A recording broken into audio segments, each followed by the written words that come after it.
Where I am or where I'm sitting, I always see that one dick hair that's floating on the floor. You ever see that? And I attract it. I don't know why. I mean, no matter where I move, it's like bum, bum, bum, bum, bum, bum, bum, bum.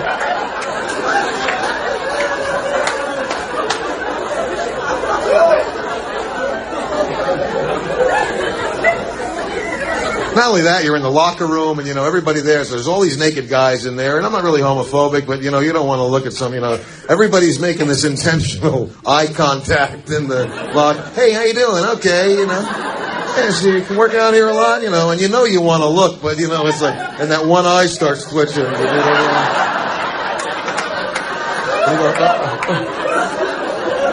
And you just can't, and, you like drop your wallet, and you go, yeah, I dropped my wallet over here someplace. Yeah, it's over here, right under my dick. Yeah. I don't need it. I got another one at home. See, your theory was wrong about the little dick part. Work out at the gym. My back goes out when I jack off. I don't need to be around weights. I got offered to go audition for a romantic comedy, and they wanted me to audition for the part of the gay best friend, which...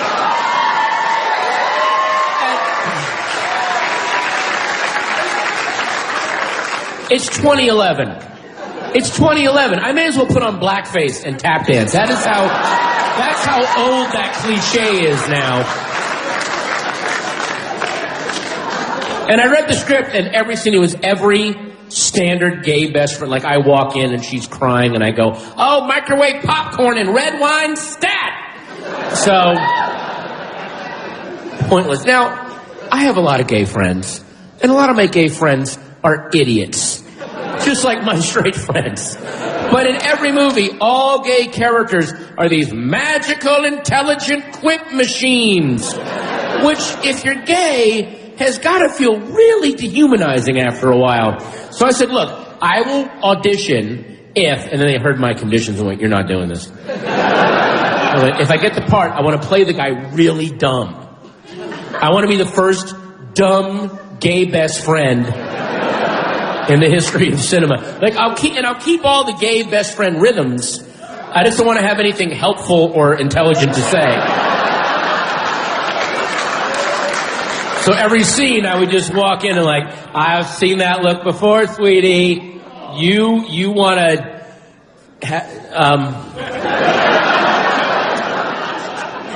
do something with his cock, I guess. I don't know. Oh, I'm tired. You and your two friends, when the three of you get together, you guys are like the...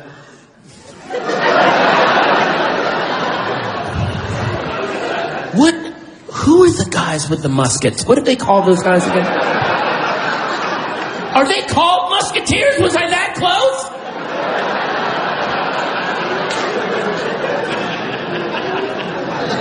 And I could not tell you the title of this movie if you put a gun to my face. It was...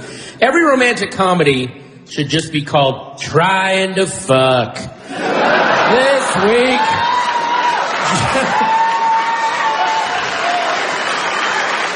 This week, Jennifer Aniston and this guy are gonna try to fuck. Next week, Jennifer Aniston and another guy are gonna try to fuck. Will they fuck? Probably. From the writer of Nyeh and the director of Nyeh comes Nyeh.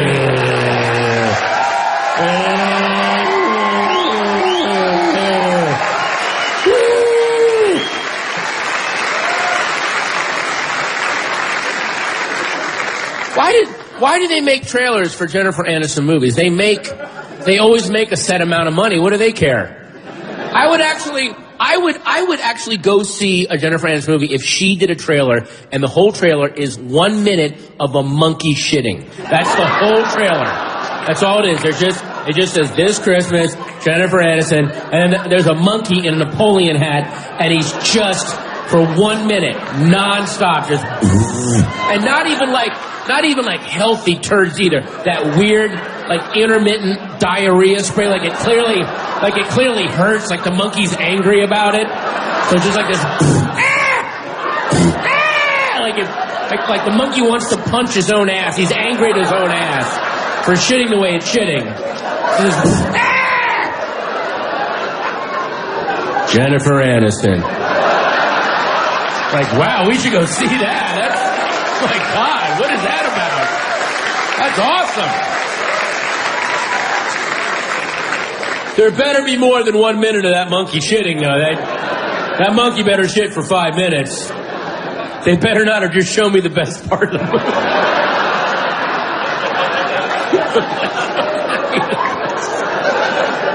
Like, there we go. There we go. We got to put the sizzle reel out there. Hook the people in.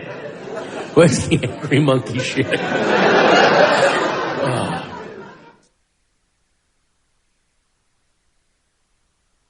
You know his face from Mork and Mindy, Cheers, Love and War, Murphy Brown, Circus of the Stars. Now I will actually place this flaming torch on the most sensitive part of the human body. It's a family show, keep it clean. On the second most sensitive part of the human body. There you go. Mr. Hollandsopus, CHUD, and Ray Donovan. Big fucking deal. Big fucking deal. You know his voice from Mysteries of the Museum, Hercules, Goof Troop. And thanks for dropping in. Teacher's Pet. You stupid people with no lives are watching The Barry Anger Show. The Santa Claus movie and that Twizzlers commercial from the 80s. You've seen him on CNN, Fox News, and The Soup. You know him as Tiger Thomas, middle-aged MC, Viper Tongue, and most importantly, the main host of this show. So, without further ado, a man who needs absolutely no introduction, Jay Thomas. Wow. I took a nap during the introduction. Yeah. Bad news in the Thomas household. Our beloved boat was stolen last night in Louisiana. And the police came out there, it's sitting on a bayou out there. And it was, parked and all that, so they stole it. The bad thing is that, as I've told you, and we joke about it, our partners, my brother and my partners, are not to be trifled with. And even if I think the cops find these guys or whatever, they're probably going to find them. But they think they're probably guys that own shrimp boats, Steve and Christina, and it's shrimp boat season, and they like that motor that we have, so they probably got the motor and all. But the cops even, looked around. They said some names, well, that might be Jimmy, I don't know, maybe. I know. And they fooled with not me. They fooled with the wrong guys over there. It's a very small community. And, I called the guy nearby and said, hey, you guys fooled with the wrong guy. He goes, well, I had nothing to do with it. So it's amazing, though, that they'll absolutely know who stole. But they'll ditch the boat and just take the motor and all that. Yeah, I know. Weird, huh? Weird. It's crazy down there. Crazy. And the reason why they just, I guess, left it sitting there probably is they figured, well, if anybody knows who we are, they won't, fool with it or whatever. And apparently somebody missed the message. I'm telling you, man, listen, people disappear down there all the time, and it's a lot of marsh. And they never show up again, ever. I mean, they always talk about how many people died in Katrina and everything else. Everybody that had a vendetta against somebody, I am telling you, there were, who knows how many, hundreds of people were murdered. I'm not joking. There's no doubt. And they were, their bodies were found, and, they were, a victim of Katrina. Right. I'm telling you, it's wild. And on some level, I like it, but on the other level, thieves have families, Christina. And I know. The kids, and it's always sad. Speaking of sad things, an Uber driver murders 4 or 5 people. Right? How many? While Is it up to collecting 7? fares. Yeah, I kept driving around, Living some sort of weird, wacky American dream. and his neighbors said he was a really, really nice guy who loved guns, but he was a very nice guy. They all say. He was a quiet man. Yeah, and so they don't know what made him flip. He hadn't acted weird or anything like that, and he just, flipped out, I guess. You wake up one morning and you flip out. How about he's just popping up in people's Uber requests, and they're like, nope, never mind, decline, while it's all happening. You can, when you ask and request for an Uber cab, it sends you a message back with a photo of the guy that's going to pick you up. So somebody received... Is that his photo? No, that's his mugshot, the one we're looking at. No, but a photo of the same man. It's his... Yeah, but he doesn't look like that. In the Uber photo, he looks cleaned up. The photo you're seeing, isn't that a mugshot? I mean, there's several photos, but I'm just saying there's reports. I think his Uber photo was fine. Oh, they didn't like what he looked like? No, but I'm saying as it's all happening, as people are reporting on it, they're requesting an Uber, and the guy's picture shows up, and so they decline it. They declined it because they didn't want a guy that looked like that picking them up. They didn't want that guy picking them up and murdering. They knew it was him. If his name is there. They knew it was the murderer. Yes. Oh, I gotcha. I thought that while he was murdering, people were seeing his picture and going, I don't want this guy to pick us up. Can't you do that? Can't you? If you don't like the picture of the person? No, but you can't? Yeah, you can decline the trip, which is exactly what they were doing.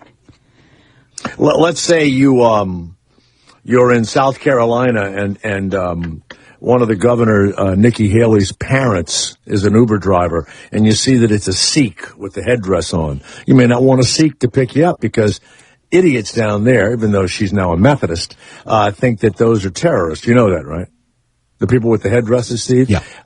Yeah, they think those. Down south, they have attacked any number of those people, and they don't want to go into their stores and all of this stuff because they think they're Muslims. But in fact, they're some version of Hindu, I believe. But, Nikki Haley and the other governor from Louisiana are too ashamed of their original religions. But her parents wear the towel headdress kind of a thing. Not a towel, what's it called? It's a wrapper. Some sort of a wrapper. It's like a croissant.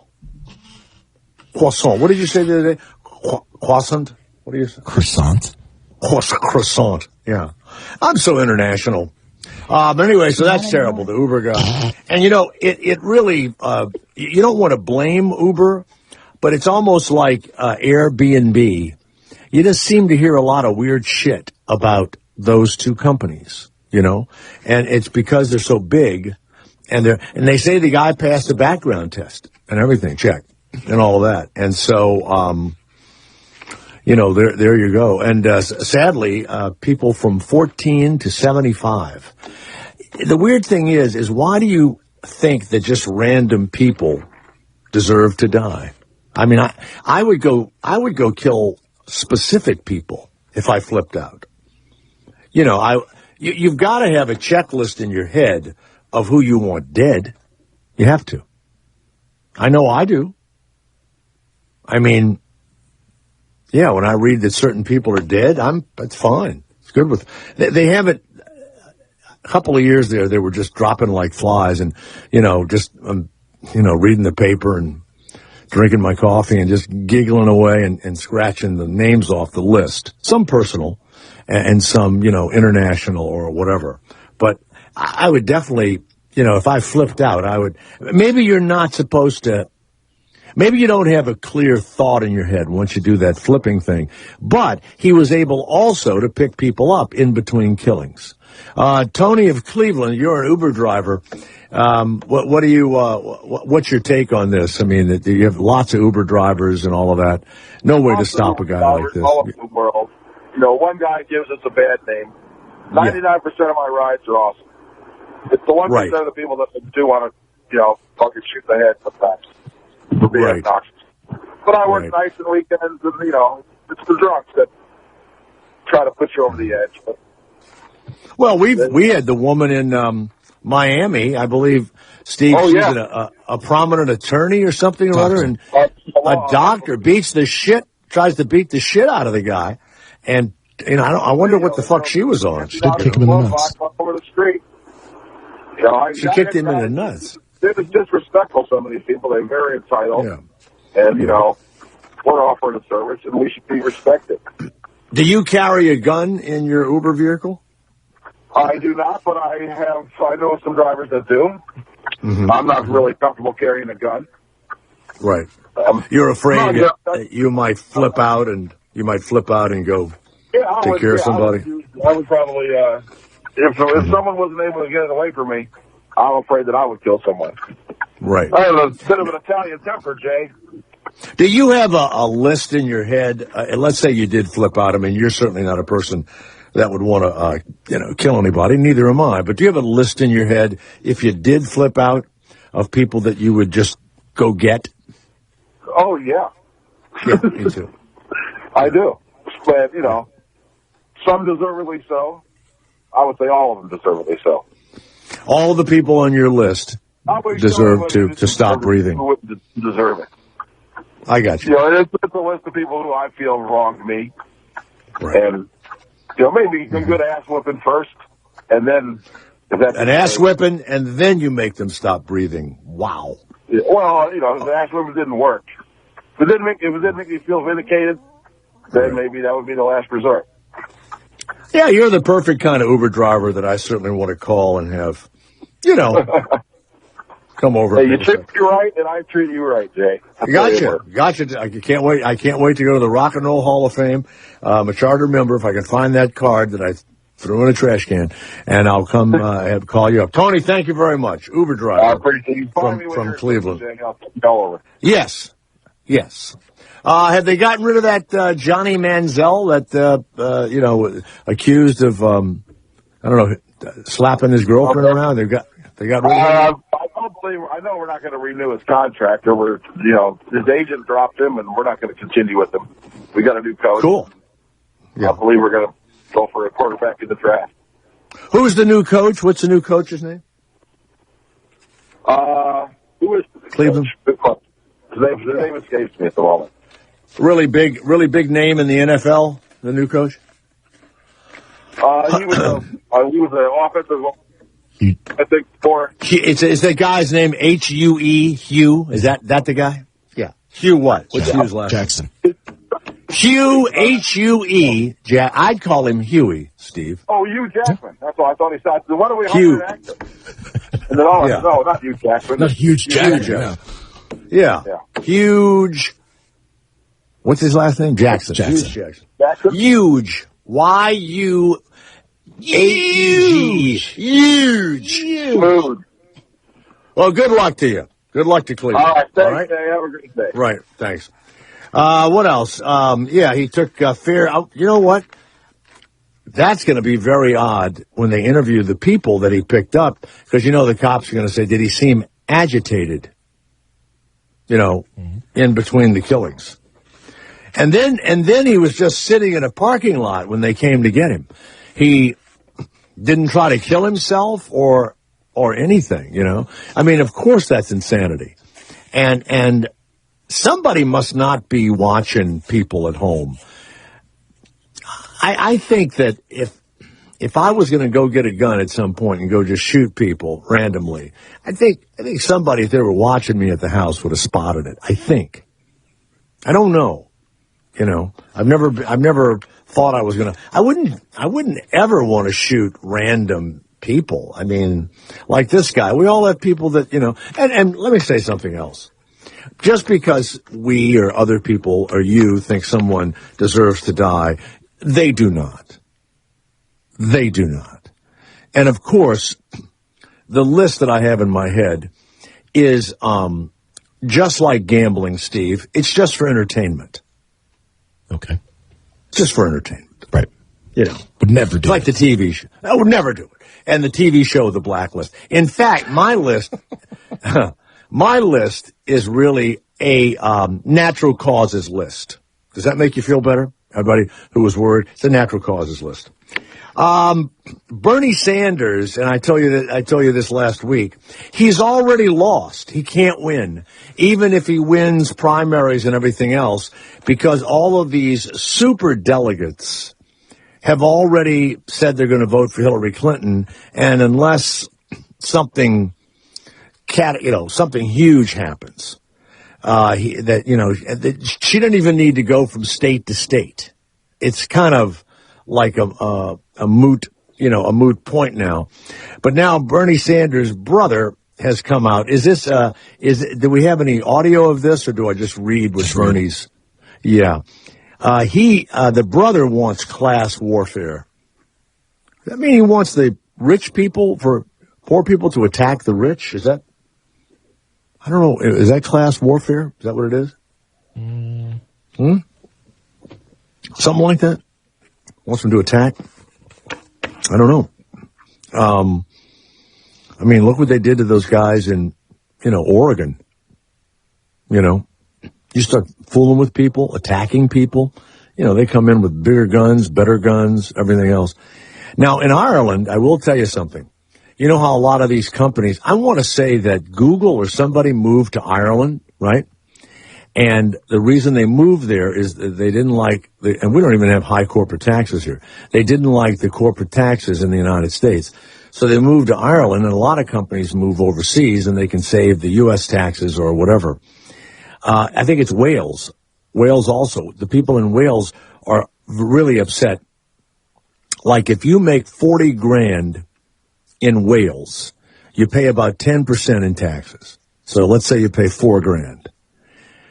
That's what Google paid in Wales for whatever they did. They do billions of dollars, don't they? Don't they do certainly hundreds of millions of dollars? They paid $4,000 in taxes. So a lot of the people are getting mad at people that are moving to, other places. You know what? Let them attack the American industries, and let, because we ought to be sending signals over there how screwed they're getting. Gosh, I wish I worked for one of those agencies that cause trouble. I would love that send out, I watched that movie about the reporter, that Gary Webb guy, who had found out about the Iran-Contra, the cocaine connection and everything years ago, and he was in, I guess, Sacramento or wherever. And boy, oh boy, they started digging stuff up on him, and they found a girlfriend, Steve, that he had in Cleveland. Told his children, everything. And then he blew his brains out, even after everyone said he was correct about Iran-Contra. Yeah. Yeah, I only blow my brains out if I'm terminal. Oh, by the way, he died just like my uncle. He shot himself twice in the head, put the gun down, and laid on the bed and died. Gee, maybe he didn't kill himself. That's a crazy movie. That's a crazy movie with that Jeremy Renner. How can you shoot yourself twice in the head? What, would you wing yourself? I was thinking, the first bullet that grazed me, I think I would be so unhappy after that I wouldn't want to do the second shot. Could you pull the trigger twice, Steve? 2 times? Like the first one you flinched and you're bleeding and it burns, and then you have the guts to pull the. I wouldn't have the guts to do it twice. If you're that down and out, I guess, but you would think that would be like a wake up call. It's kind of like when they talk to people who jump off bridges and things and they survive. Sorry, they say, we did it. Yeah. Once they left their feet, they regretted the whole thing. Oh, we had those guys on. There's this nut in Tampa, and he lived, obviously, and his clothes were blowing off and all this other stuff. But I said, what did you think once you left it? He goes, man, I shouldn't have done this. That's what he did. Christina, we ought to be able to try and find that guy again. By the way, over the weekend, they changed this to Suicide 94. That's why we're talking about all of this. Yeah. Let's go to Phil, who is in Greensboro, North Carolina. Yes, Phil, it's Jay Thomas. Go ahead. Hey, Jay. I think Bernie's going to stay in the race just to, in case Hillary gets up in jail or indicted or whatever. She's not getting indicted. Oh, Larry Sanders is Bernie's brother. He said that Bill Clinton, I'm saying Steve, I'm reading this as he says Bill is really a terrible rapist, or he is a nice rapist. Like he asked it as a question. Blunt words came from the soft-spoken man. Wow. So he says that we need class warfare and that Hillary Clinton is feeble and her husband is a nice rapist. Man. Why do black people dislike Bernie Sanders? That's what they said. Blacks don't like him. Black people don't like him. They like Hillary Clinton, you know. I mean, I think Bernie is going to hand out the money like nobody's business, and Social Security and everything. He's going to hand it all out. So if I live below the poverty line, or if I was worried about civil rights, man, you go with the guy that didn't take $700,000 from the banks. That's who I would go with. I've told you this. Go with the guy with the printing press. Prints the money. Absolutely. So they say it's going to take, if we just kept like we're going now, it would take another 100 years for the country to completely go broke, and your kids, me, you, and your kids, and maybe even your kids' kids would be pretty much dead. So who cares? Let the people in 100 years worry about it. Just keep spending. Let's see if we can get that what's that thing, the deficit? Let's see if we can get that thing up to 100 trillion. Boy, I'd be a great candidate, Phil. I would be an unbelievable candidate, wouldn't I, Phil? I'm going to give you everything. I'm going to give you people everything.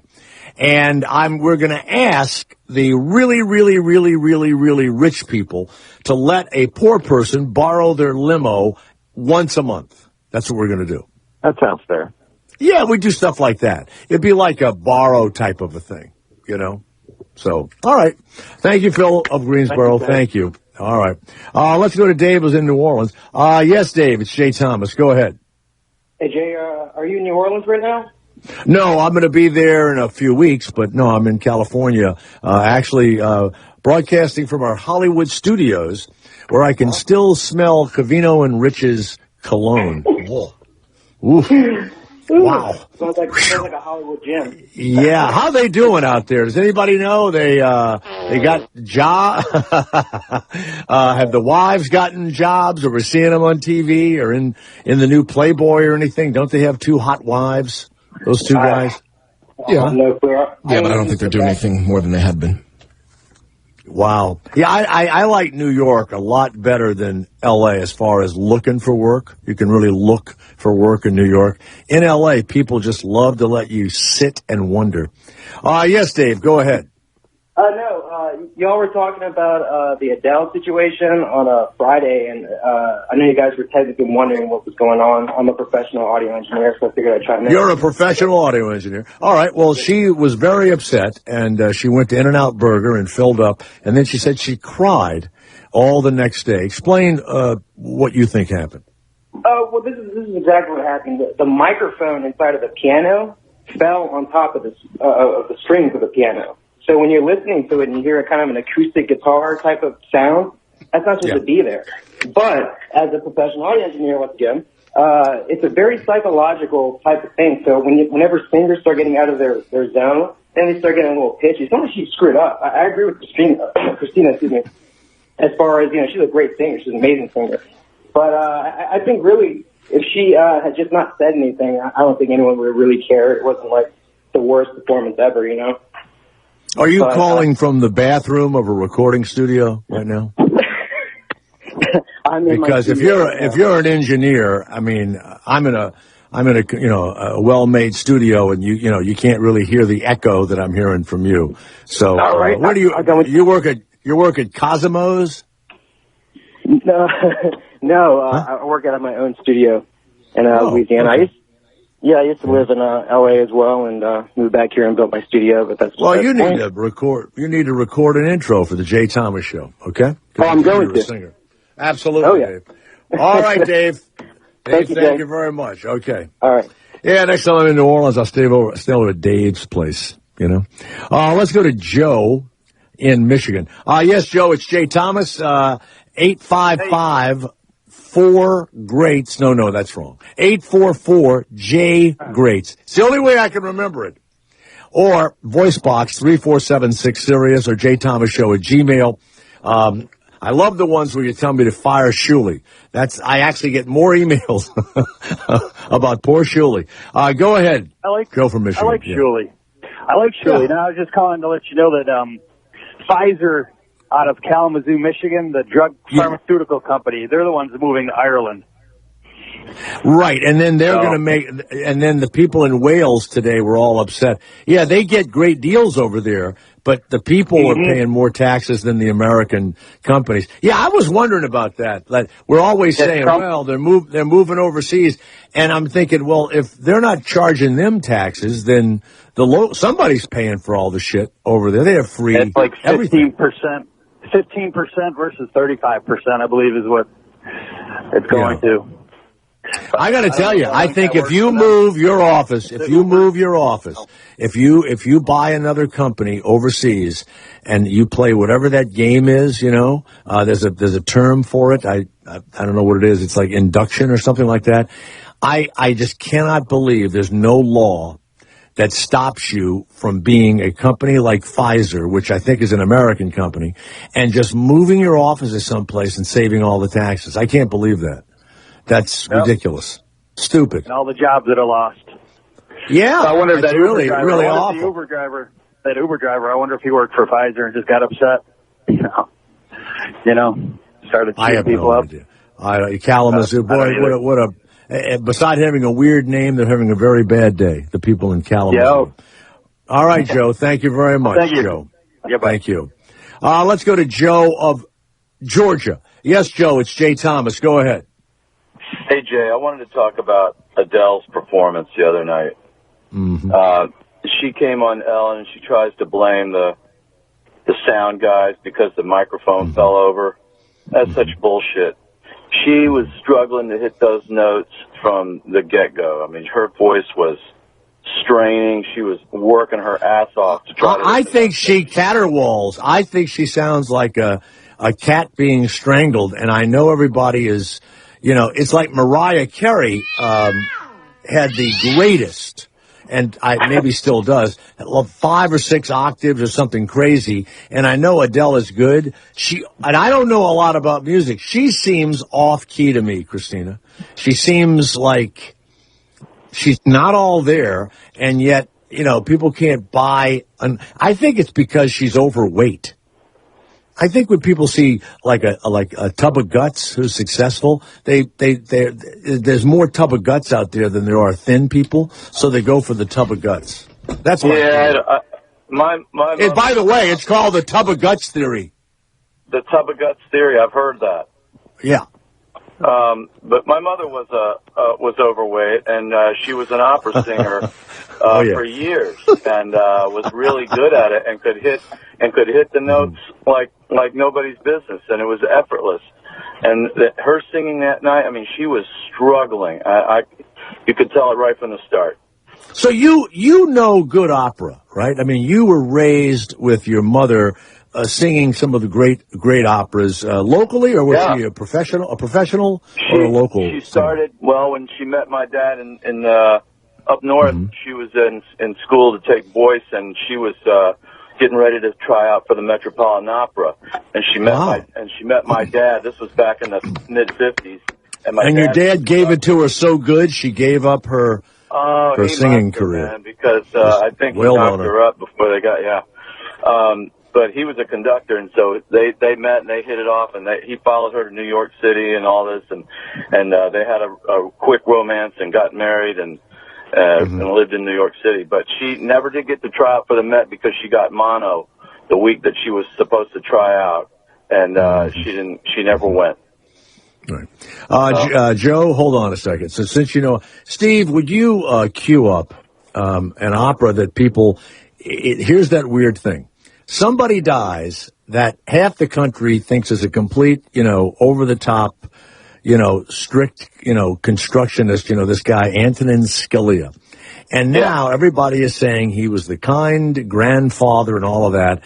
This was a rough character. But Ruth Bader Ginsburg, the nice little Jewish lady that's on the Supreme Court, they were best friends. And they went to the opera together. And there is an opera about them. Did you know that, Joe? No, I did not know that. Steve, do we have Antonin Scalia and Ruth Bader Ginsburg singing a duet? Steve Gonzalez. Here we go. Scalia Ginsburg is an opera based on and inspired by the writings and statements of Supreme Court Justices Ruth Bader Ginsburg and Antonin Scalia. They're ideological opposites, but the warmest of friends. She's such an interesting, iconic figure. I hope I do her justice. Nicely done. I see what you did there. On opening night, the stage at the Castleton Festival in Virginia. Hold on. Can you just play me a song instead of the report? Is there a song? Like they have a duet at the end of the opera. So this is an opera company singing this thing that got made up for them, huh? Yeah, this is an opera about Antonin Scalia and about Ruth Bader Ginsburg, and it's funny, they said something about applesauce or whatever. I heard it winds up with a duet between the two. Do you have it, Steve? Do we have it? We need to understand the way the other is.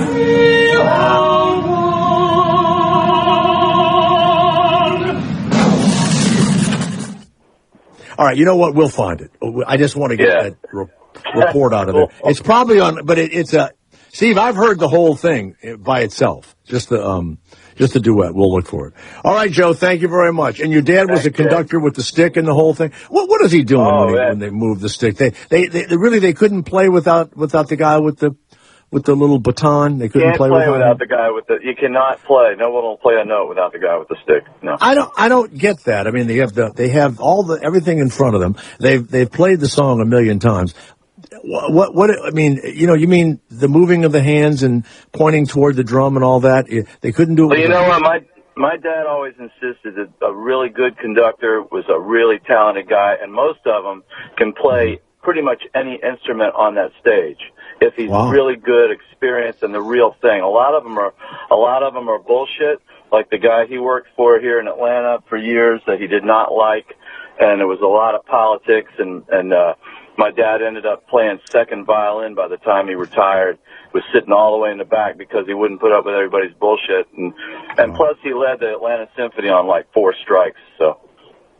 Well, it's hard to believe that there's a guy that's a conductor that's in an orchestra who doesn't take somebody's shit. It's hard to believe that everything after 6 weeks becomes a fucking job. It's unreal, isn't it? I mean, it becomes how you feed your family. You have all of the internal problems. Are you a musician yourself?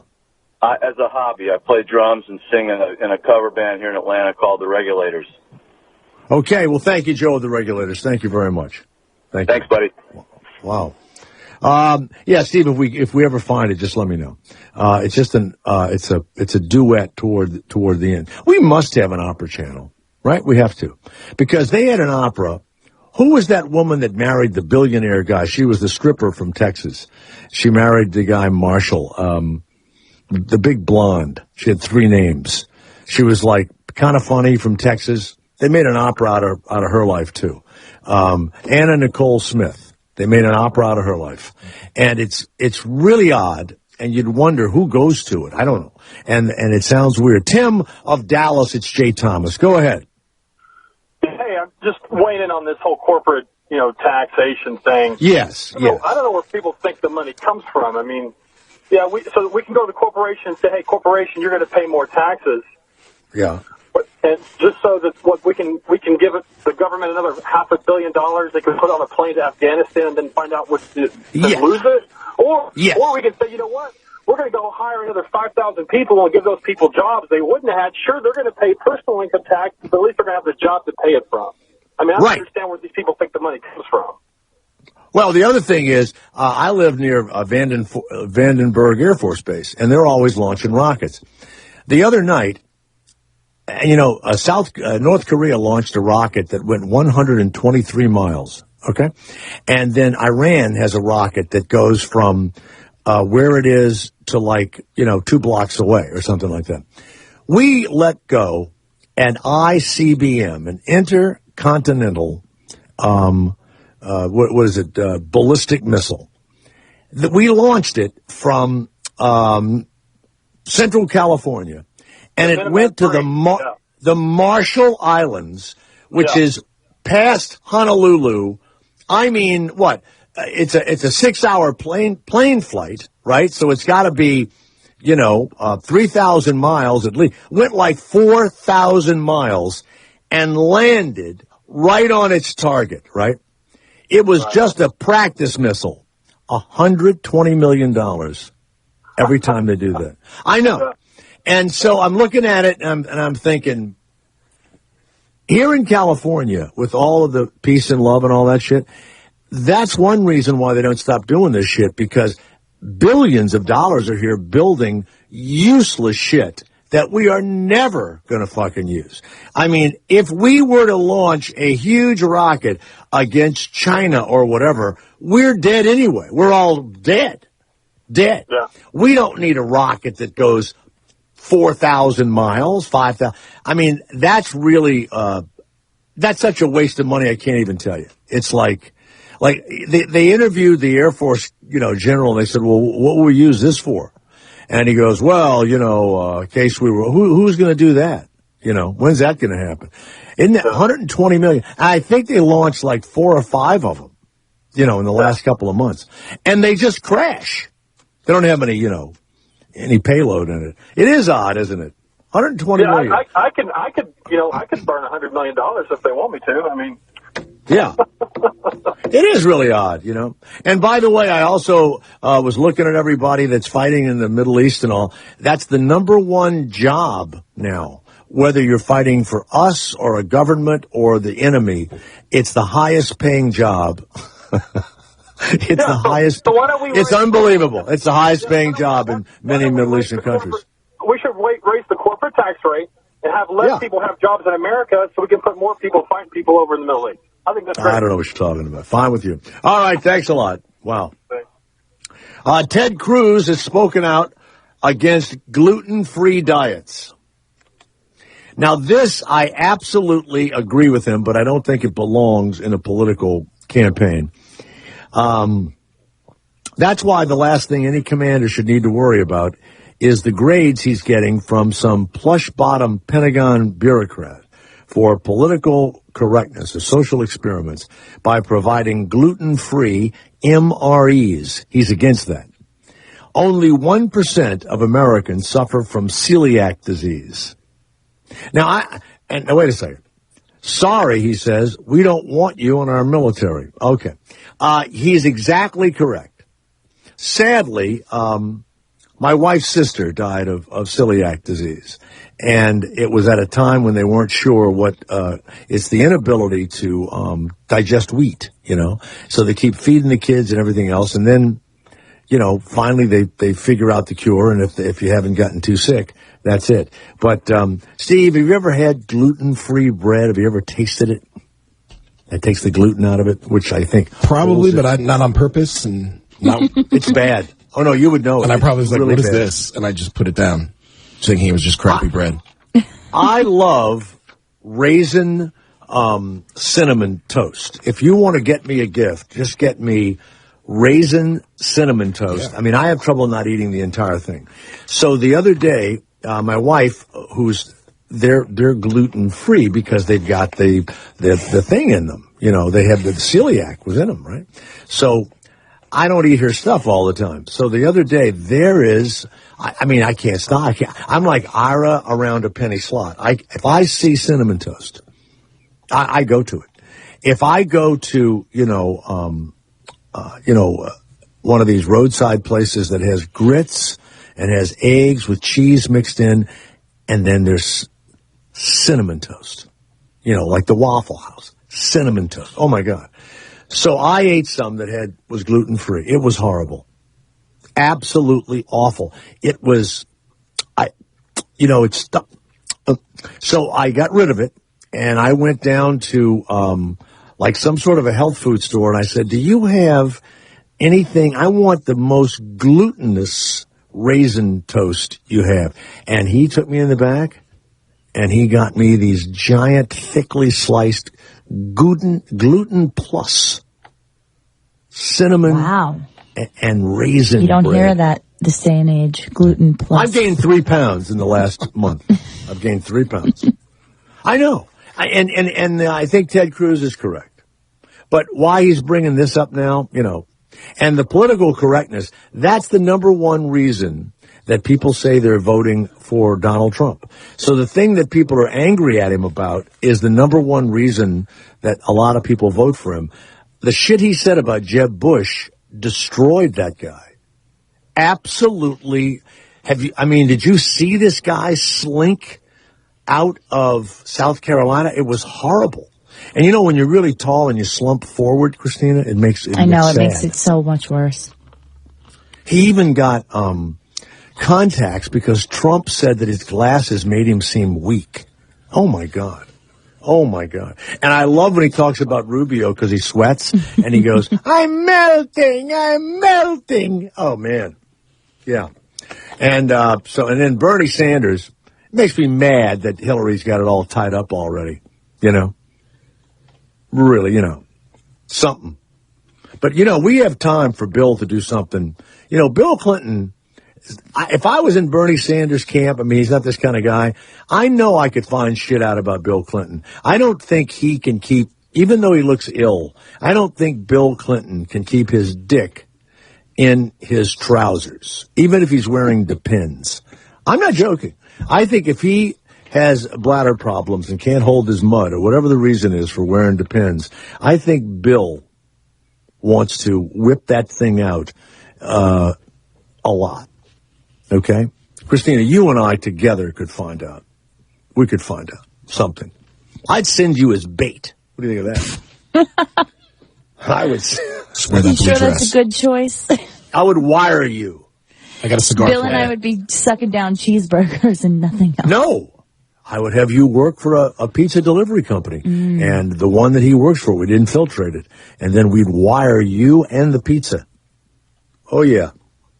By the way, here is that Scalia Ginsburg opera duet. Here we go. We are different. Yeah. We are one. Yeah. The U.S. contradiction.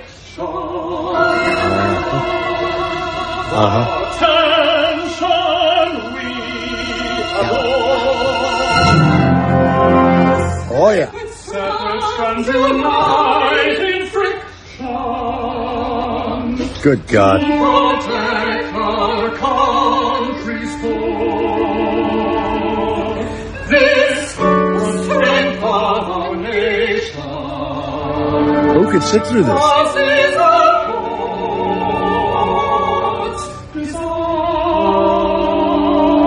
You guys had enough? Before we started playing. Yeah. Yeah. Mm-hmm. Yeah, that's different. It goes on for several minutes. Yeah, we don't need all that. Thank you. Did we get that at Opera 296, or do we have that channel? Some Opera channel? We do have Opera channels. We have channels. them at Opera channel, yes. But I don't believe this is in there. You know, when you go to the opera, it's usually in a foreign language, and they started putting the words, you know, over the opera. And a lot of real opera aficionados don't like that.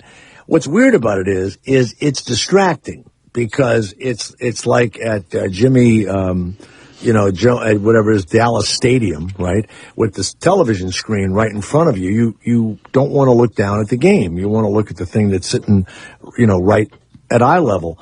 And yeah, those words are weird. And it's like, you're supposed to be able to figure the opera out if it's in another language, by what they're doing on stage. I've yet to been able to figure it out, but yeah, I've been to the opera a few times. I've actually gone, years ago when I was in New York, and you would pay like $25 or whatever, and there's a post that has a little, velvet stand on it. You can put your hands on it, and you stand. They have them all up and down the aisles, you know, standing room only. And you pay SRO prices for the opera. But I don't like it's caterwauling again, you know. And I know it's really hard. I really do. But it's caterwauling. That in country music is so easy to make fun of. Yeah, my mama done woke up this morning. My mama done woke up this morning. Baby sucking on her teeth. My mama done woke up this morning. Hey, country music's very simple to make fun of, and opera. I'd make fun of rap music, but then, you'd have to watch your back. By the way, they're saying that the Oscars, oh my God, they're afraid with all of this nonsense that the tune-in may be down. That's the dumbest thing I've ever seen. As soon as Chris Rock, an African-American comedian, gets on that stage in front of 98% white people in the audience, okay, and then they start giving out the awards 100% to white people, I wouldn't miss the Oscars for all of the class warfare on earth. I wouldn't miss it. I think he is going to just eat him a new asshole. I hope so. I hope he does. And so now all of the TV stations, all the radio stations, whenever they have somebody come on to talk about the Oscars, it's either a black person or a Hispanic. They're picking somebody. It's so unbelievable. It's so, and the other day, this black guy was on one of the stations, and he said that Spike Lee's movie, Chi-Rock, should have been the movie of the year. Did you see it, Steve? Steve Gonzalez? Fuck no. Did you see it, Christina? Chi-Rock? Definitely not. Yeah, that's the other thing. And then he said, you have to look at those and all that. It's like, the reality is that a few years back, a movie that should have been nominated for Movie of the Year, with Tina Fey and them, Bridesmaids, that wasn't nominated. That was a great movie. Didn't you think so? I did. I saw that one. But it wasn't, it was a great movie. It was not nominated for anything. And it was funny. It was, poignant. The acting was really good.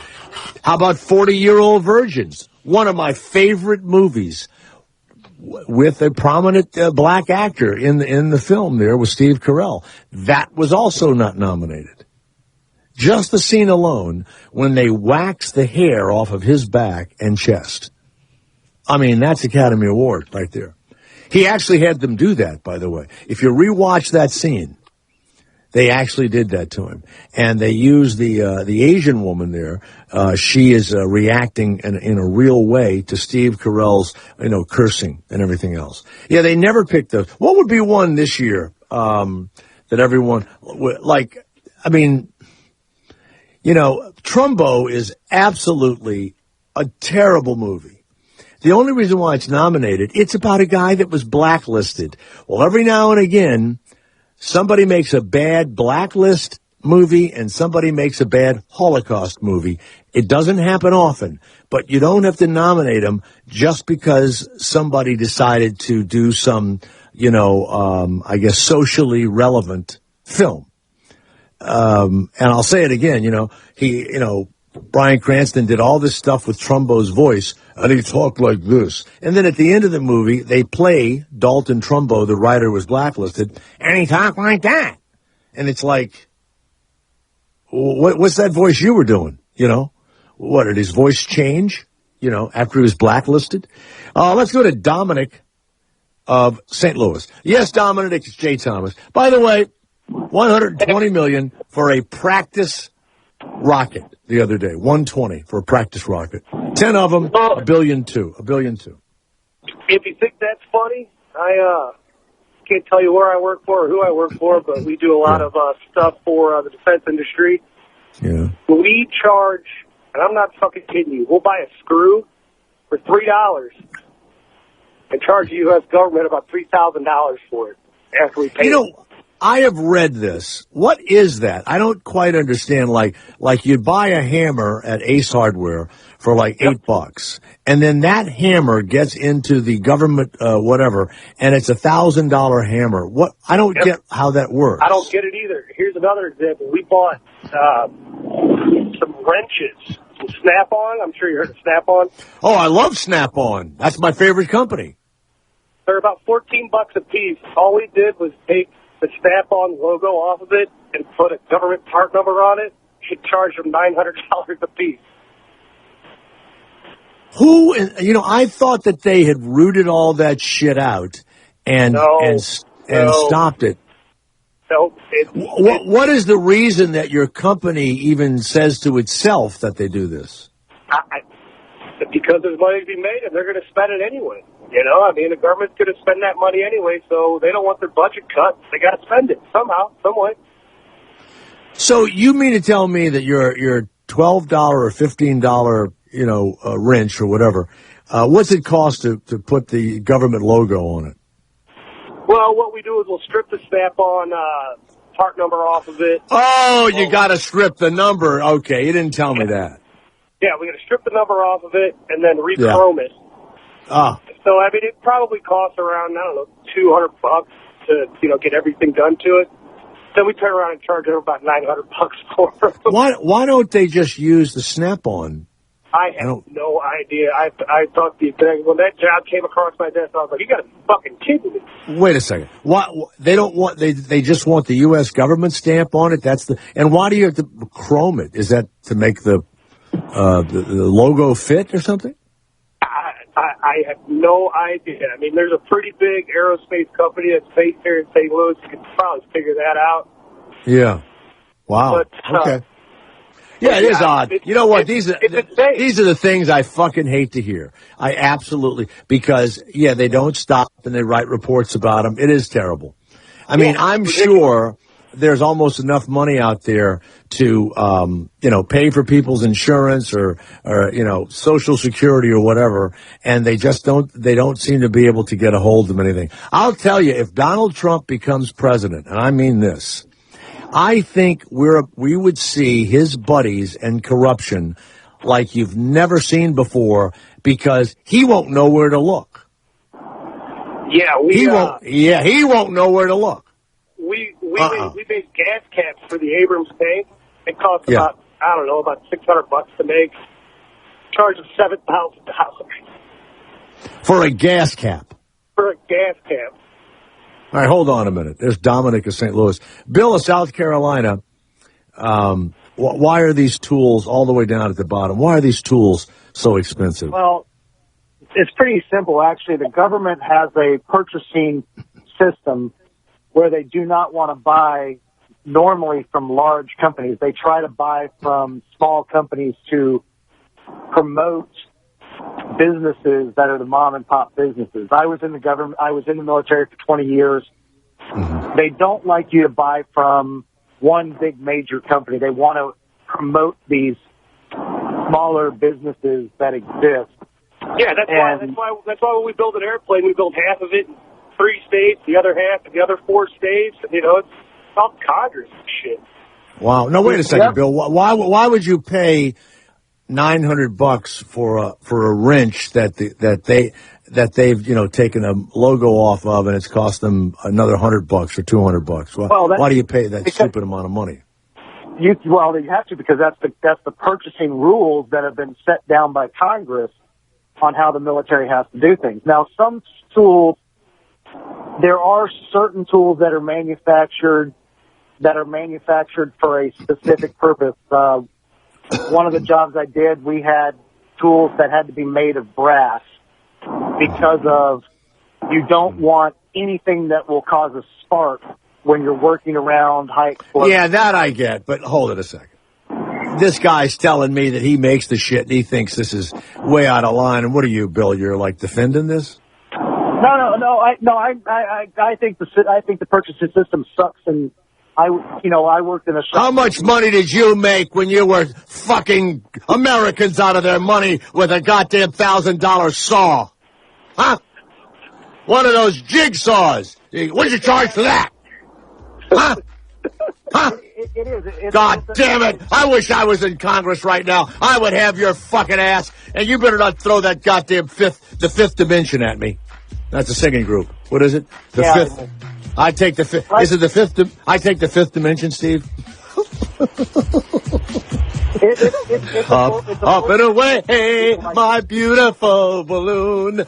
I take the fifth dimension. All right. Thank you. Thank you, Bill. Thank you, Dominic. How do you like that? We just sit here. It's like fishing. And people call us and go, yeah, well, we're still doing that. Unbelievable. Unreal. Stay where you are. Jesus and marijuana on the way. SiriusXM Comedy Greats, playing only the best from the legends of comedy. Channel 94 and on the SiriusXM app. We're now very honored to have Donald Trump. Dr. Rand Paul, I want to pivot now to Ben Carson. SiriusXM Patriot presents conservative ideas and values on Breitbart News Daily. With Stephen K. Bannon. Going to focus on the grassroots, politics, revolutionaries, radicals. We provide the news, you provide the opinion. We need somebody to get up there and say, I'm going to tell the truth. Breitbart News Daily. Weekdays, starting at 6 a.m. East. On SiriusXM Patriot, Channel 125. Or listen on the SiriusXM app. Today, how to incorporate your business in just 10 minutes so you won't lose everything if you get sued. Step 1, stop putting it off. If you're not incorporated and someone sues your business tomorrow, it's not just your business at risk. You can lose everything. Your home, your car, even your life savings. Step 2, call the following number for a free 10-minute incorporation guide from Incorporate.com. 1-800-961-9768. They don't provide legal or financial advice. They just make incorporating quick and easy. So you can incorporate or form an LLC in just 10 minutes. That number again is 1-800-961-9768. Step 3, congratulate yourself. By taking just 10 minutes to incorporate your business or form an LLC, you protected your home, your car, and your life savings. And that is how you incorporate your business in just 10 minutes. But hurry while they're still giving away these 10-minute incorporation guides for free. Call 1-800-961-9768. That's 1-800-961-9768. I started drinking when I was 13, and alcohol eventually led to cocaine, ecstasy, and meth. The result was multiple brushes with the law, a fed-up family, and bleeding ulcers so bad that I couldn't eat or sleep. I was a bright kid with a lot of potential, but drug addiction had taken away everything that I valued. Finally, my loving grandmother had enough and gave me an ultimatum. Go to rehab or get out. And thank God she did. My life is so much better now. I'm a recovery advocate for the I Recover helpline, and I get to help people who are sick like I was. Alcohol and drug abuse destroys families, but there is a solution. I've seen firsthand how well I Recover works, and if you call now, we will pay for your flight to the newest I Recover treatment center in Palm Springs, California. My name is Thomas, and you can speak with me at 877-415-6764. That's 877-415-6764. Call 877-415-6764 or visit irecoverhelpline.com. That's irecoverhelpline.com. Hey, it's Jim Norton. I'm currently on my Mouthful of Shame tour. I'm hitting 35 cities, so go to jimnorton.com. Hold on, let me redo this because I fucking stink. Hey, it's Jim Norton on my Mouthful of Shame tour. Go to my website for tickets. Oh, I suck. Hey, it's jimnorton.com. Go to... I'm tired. Hey, it's Jim Norton. I'm on my Mouthful of Shame comedy tour. If you want to come see me, go to jimnorton.com for tickets. It's a 35-city tour, so maybe I'm in a city near you, or the city you're in. You're listening to Comedy Greats on SiriusXM.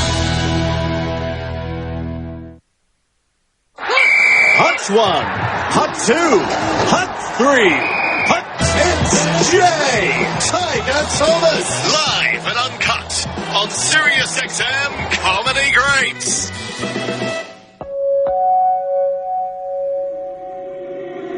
Reach out, touch space.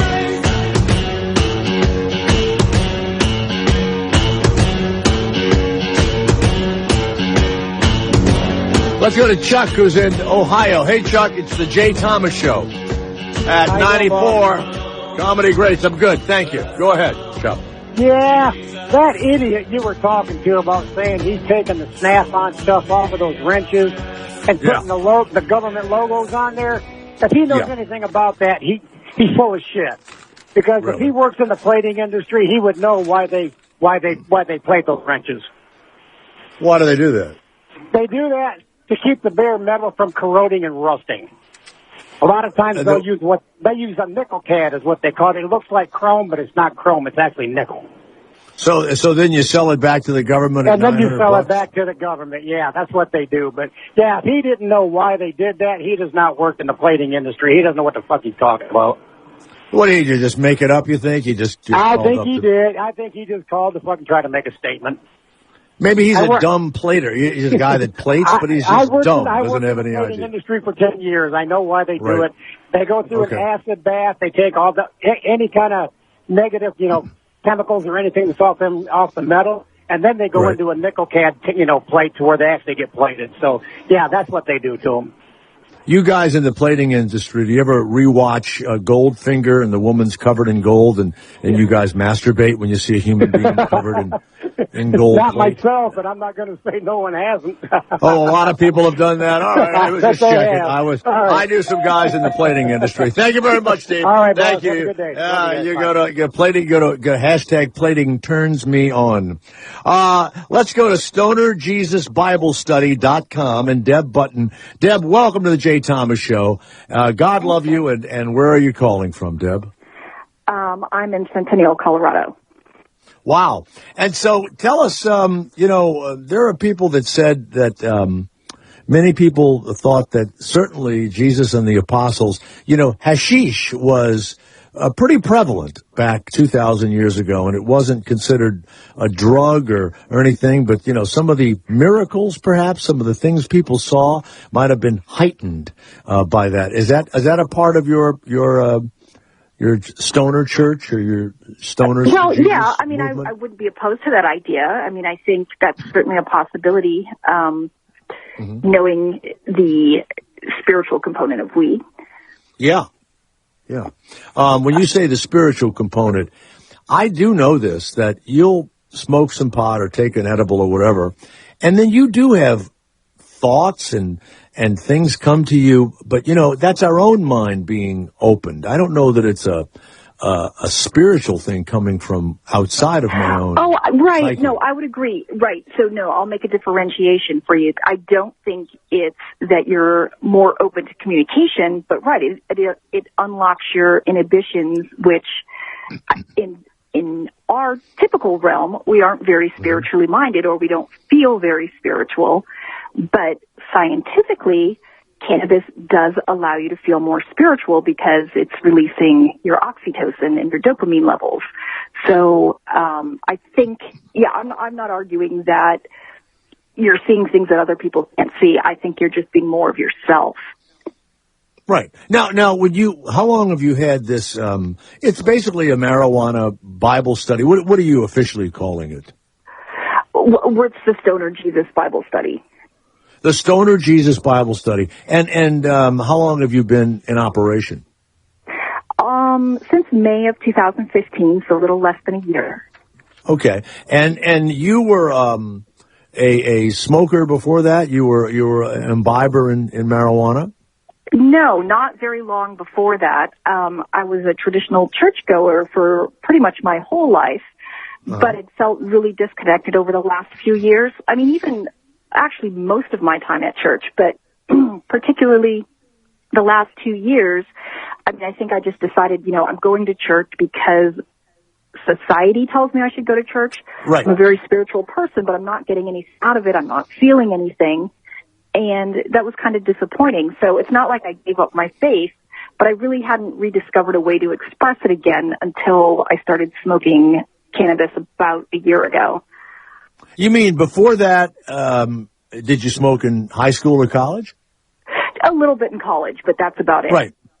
So, and do I assume, everybody's not a liberal in Colorado. There are lots of conservatives or people that are going to vote for either Trump or Ted Cruz or whatever, and they're really into, and I know a lot of them, they're into the marijuana and it's legalized and everything else. Would you consider yourself a conservative or a liberal voter? Very conservative voter. Now, were you shocked that you enjoyed marijuana so much? Well, I think so. I mean, yeah, I was actually shocked on many levels. I only started taking last year because I was pressured to try it for migraines. I've been suffering for about 10, 12 years. And it started working fabulously with the migraines. And the spiritual consequences or side effects were completely unexpected and unsought. They just were a natural consequence of the cannabis. And so you would read a Bible story, or you would read something, or go to church stoned, and the experience was different than when church can be kind of boring, right? And so the experience, it was a heightened experience of spirituality that you were bringing into your body. It was going into your brain and it was interpreting it in a more stoned way. Absolutely. Like, I know all my Bible verses. I've rarely felt the effect of them, but like earlier today, for example, I was just having a nice peaceful moment on my deck with some cannabis. And, I've been through a lot of loss recently, and the Bible verse came back to me that the Lord gives and the Lord takes away. And a lot of times I would have heard those words and they would have passed right through me. But being in a state where you're more contemplative, I understand what that means. I just went through an intense period of pain, but I understand that when he takes away, he's taking away for a reason always. And he's always going to give you something better. And when you have faith in him, even when you're feeling crushed and defeated, and it's when you most want to curse God, if you don't do that and leave yourself open, he's going to reward you with something even more fabulous. And I'm not talking prosperity theology. I'm just talking he's going to give you what you need. I didn't need money. I needed connection. I needed people, and he brought them into my life. And I know that's me speaking to him from my heart, which I do a lot more easily when I'm stoned. I'm an uptight, workaholic. I don't often stop during my day to think about God. But the cannabis allows me to do that, and it's been profound. Now, Pope Francis, who I like, along with a lot of evangelicals, they believe that pot or taking in intoxicants is equal to drunkenness, and so they are against it. But what's weird is Pat Robertson, who I think is stoned all the time, the way he talks, he supports marijuana these days. And so there are a lot of evangelicals and or, Catholics. So is you're a normal, like, what would you say your church is? Like, what side of the banner are you on? Well, the churches that I've always gone to or that I tend to seek out are evangelical churches. So they're typically quite conservative, and yes, they would have a pretty negative view, I would think, on cannabis. So you have to hide out from your old church friends? I don't hide out. I don't go to church anymore, and that's the thing is I never really had church friends. I never really connected with people at church because I always felt like there was a facade or a forced behavior, and I could never be myself. And that was me when I wasn't using cannabis. So I would rather just be who I am and around people who accept me for who I am, even when we differ. And I get a much better sense of that with the stoner community. Christina, you and I are not big, churchgoers. We're both lapsed Catholics. Right. I would go to a Bible study class stoned. I would do it for the experience, yeah. I emailed Deb and told her to not be surprised if I show up on her front step. Yeah. And I hope for a long stay. So now, do you have some sort of a meeting every week or Sunday or whatever? I mean, is it organized?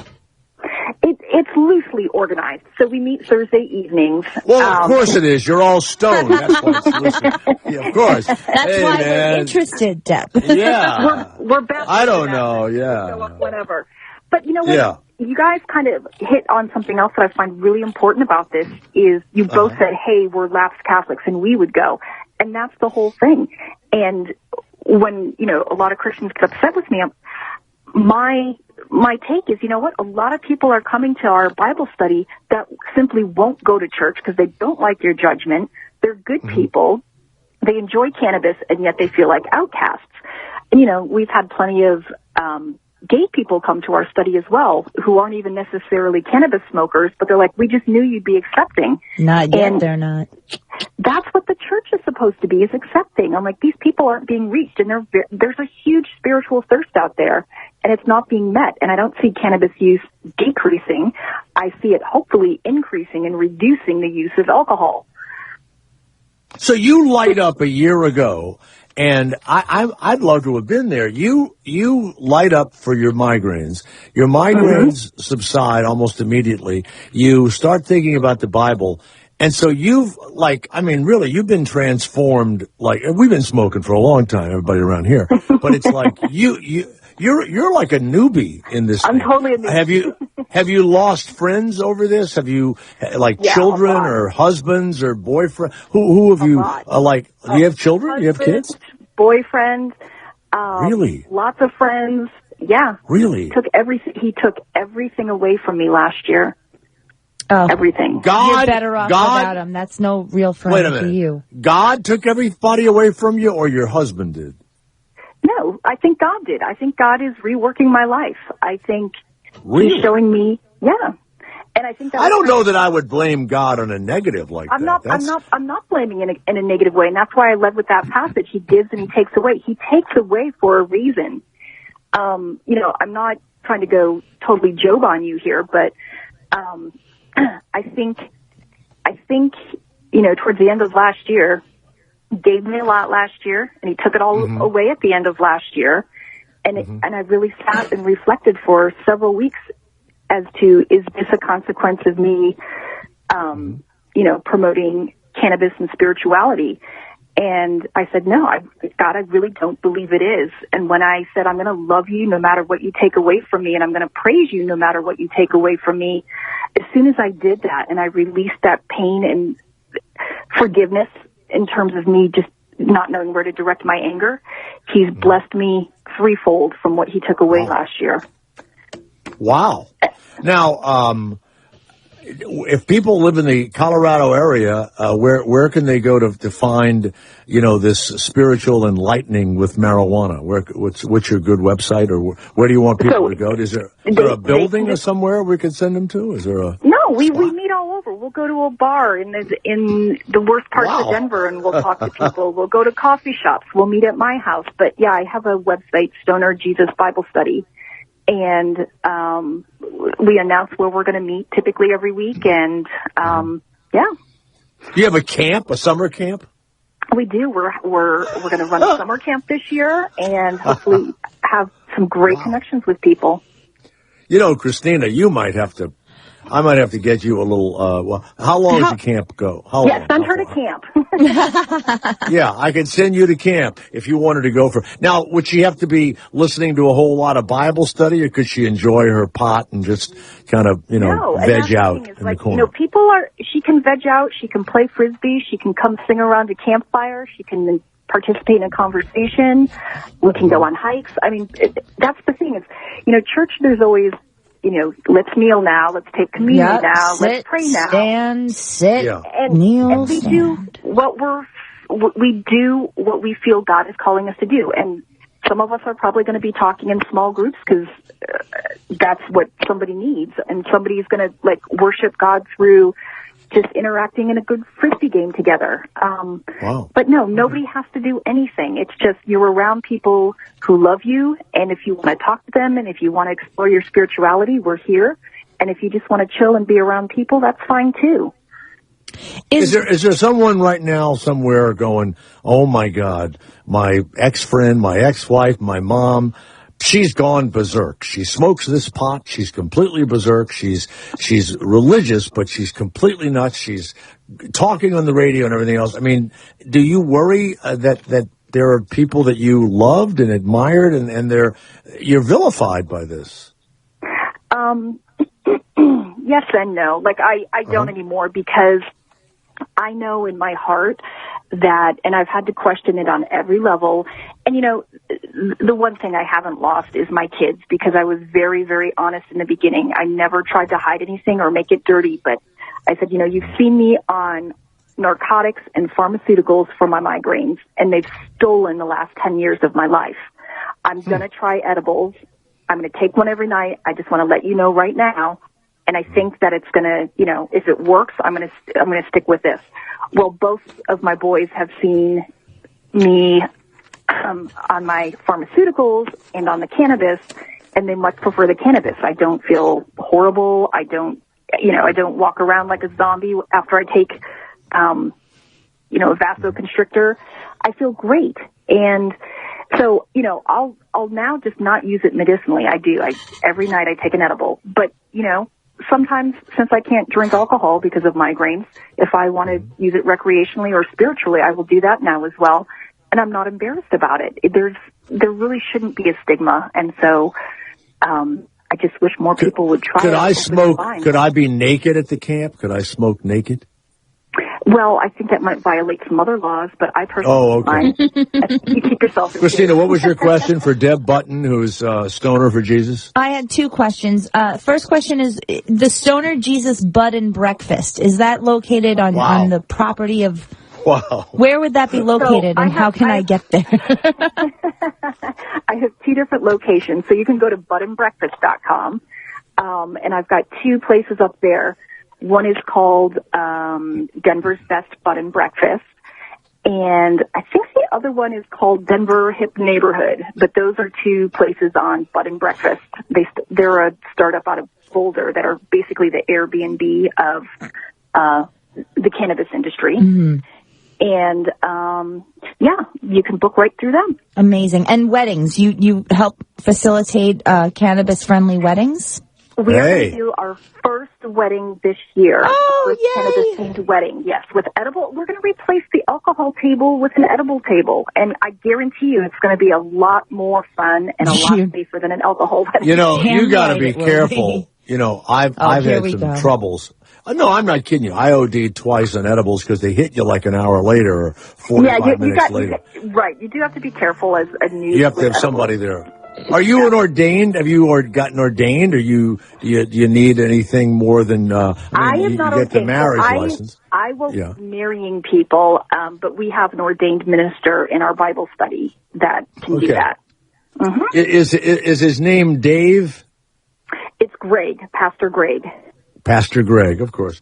Well, Deb Button, thank you very much. Go to stonerjesusbiblestudy.com, and they're in Centennial, Colorado. Is that the name of the town? Centennial, Colorado. Centennial, Colorado. And how many people live in Centennial? How many folks live in that area? Gosh, we're growing. I think we're like 100,000, but probably bigger now. But yeah. Cool. Mm-hmm. All right. Well, have a great time. And are you stoned right now? Did you do the interview stoned? No comment. And Christina, I look forward to seeing you at our Bud and Breakfast or camp, young lady. You got it, Deb. I'm on there. That's a definitely. Yes. Awesome. That's a yes. Yes. All right. Thank you very much. Thank you, Deb. Wow. You bet. Bye-bye. 1 year ago, she started.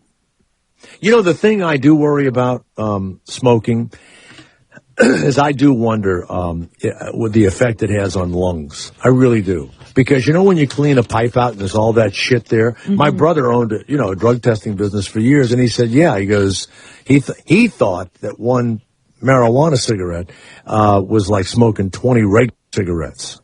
That's what he thought. I don't know. No. Well, there's the jury is out because, who knows? Jay, listen. And I know a lot of smokers. Yeah, what? Long-term stays. Some guests like to stay at the campground for months at a time. We offer private dwellings, which are converted train carts, at very reasonable monthly rates. Some of our longer-term guests find work on the campsite during the summer months as well. Can we just base the show out of there? What I'm talking about. Long-term stays. We'll just live there. 22 states have marijuana. 22 what kind of states. work there so we don't have to pay for it? No, but you know what? 22 states have it, and I think maybe D.C. has it. But Colorado seems to have cornered the market on a good time. And we're medical here in California. But there, and is it Oregon also? Only a few states are recreational. But the Colorado thing, it's like, it's really embracing it as a recreational tool. It certainly is. Wow. I mean, I wonder if the car wrecks have gone up. I mean, I have to, I know one thing, graduation rate has gone down. Yeah, it could go down, Because everybody's doing like 8 miles an hour. Everybody's just like, Well, I think you just make better decisions on marijuana. So when you're drinking, yes, you do. When you're drinking, you're like, I can drive home. But when you're on weed, you're like, I'll stay for a little bit more and hang out. What do you got there? What's that? Doritos? Okay. Yeah, I'll hang out. I would rather drive with a coke addict than a drunk or a marijuana. No. I would weed 100%. No, because on coke they're awake. And And driving kind of fast. And crazy. They're driving a little fast. Kind of fast. Yeah. On weed, it's the speed limit, and then that's a yellow? I'll just stop at the yellow. That's okay. I'll hang out here for a minute. So you've puffed on your favorite imbibement, and then it's time to lay thee down to rest. And now I lay thee down on my sleep number bed. Your sleep number setting could be as high as mine, 95, or as low as 10. It goes from 0 to 100. And your sleep IQ score, what was it last time? Oh, you don't have a sleep number bed. Oh, sorry. But anyway, you couldn't afford one. I see. Well, you can afford one because now there is a 50% savings on a limited edition bed. And the sleep number bed will allow you to choose your ideal comfort on each side. That's why it's the couple's bed. And now when you add the optional Sleep IQ technology, you can track and optimize anything you want for the best possible sleep. Adjusting your sleep, taking a toke before you hit the sack, whatever you want to do. Sleep Number IQ can prove it to you. Now, your Sleep Number IQ, you'll only know if you go to a Sleep Number bed. Yeah, you have to go to the Sleep Number store to find a Sleep Number bed. There are 450 of them. You go to sleepnumber.com, okay? And you'll save 50% on a limited edition bed. Or the Queen C2 mattresses are now only $599.99. No better sleep with your Sleep Number bed. Go to sleepnumber.com and tell them that Jay Thomas has sent you. Don't go anywhere unless you need to run to the loo. That's perfectly fine. More with the Jay Thomas Show right after this. MLB Network Radio is getting you ready for opening day with a tour of spring training beginning March 1st here on site broadcasts with all 30 teams. And with the ace of the Mets, Matt Harvey, Dustin Pedroia, standing with Mike Trout. The latest news from every camp and expert analysis of your favorite team. It all starts March 1st at 5 p.m. Eastern with Casey Stern and Cliff Floyd in Arizona with the Diamondbacks. MLB Network Radio tours spring training. Sirius 209, XM 89, and the Sirius XM app. If you're thinking about a memory foam or dial-up your number bed, don't buy one just yet. Not until you experience the customizable bed everyone is talking about, the Reverie Dream Sleep System. Reverie uses patented Dream Cell mattress technology with over 200 adjustment points for the most comfortable sleep of your life. Call 877-845-7400 to learn why Hollywood A-listers, athletes, trainers, and doctors are raving about their Reverie beds. It might be Reverie's zero gravity setting that relieves pressure on your back, or the anti-snore function, or Reverie's 101-night guarantee. If you haven't had the most amazing sleep of your life, return it for a full refund. Want to know why celebrities, athletes, and doctors are switching to Reverie Dream Sleep Systems? Call now to find out. 877-845-7400 or visit Reverie.com. That's 877-845-7400 or REVERIE.com. When was the last time you thought about your bed? Better yet, when was the last time your bed thought about you? That's never. Till now. Introducing the smartest bed in the world, the Sleep Number bed. Of course it has Sleep IQ technology. And working with dual air chambers, the Sleep Number bed lets you and your partner find the ideal firmness, comfort, and support on both sides. It's a Sleep Number setting. It's Sleep IQ technology that tracks the quality of your sleep. Now, let's say you're restless or you get up in the middle of the night, and in the morning, it'll tell you all about it. Now you're going to have the info you need to sleep better. Try a new bedtime. Adjust your Sleep Number setting. Nix the late night TV. You'll know what works because Sleep IQ will tell you. So smart, it's like sleeping with Einstein without all the awkwardness. The Sleep Number bed now with Sleep IQ technology. Starting at just $999.98 because everyone deserves to know better sleep. Your local store is at sleepnumber.com. Tell them Jay Thomas sent you. Know better sleep with Sleep Number. The Raw Report. What's happening in the world of comedy at SiriusXM and beyond. I want Kevin Hart to be involved in the dunk contest next year. Zach LaVine to jump right over him. Jumping, that would somersaulting over Kevin Hart. So awesome. Next year, I want someone dumping over Kevin Hart, and I want two players. Kevin Hart. That'd be great that too. That would be incredible. The Raw Report. Fridays, 4 p.m. East, 1 p.m. Pacific on Raw Dog Comedy, Sirius XM 99. You're listening to Comedy Greats. Comedy Greats on Sirius XM. It's about time to bring forth the rhythm and rhyme. I ain't like Jared's. He put a little lettuce, he put a little tuna, and then an underage bitch in his rap. Only as J. Thomas can on Sirius XM Comedy Greats.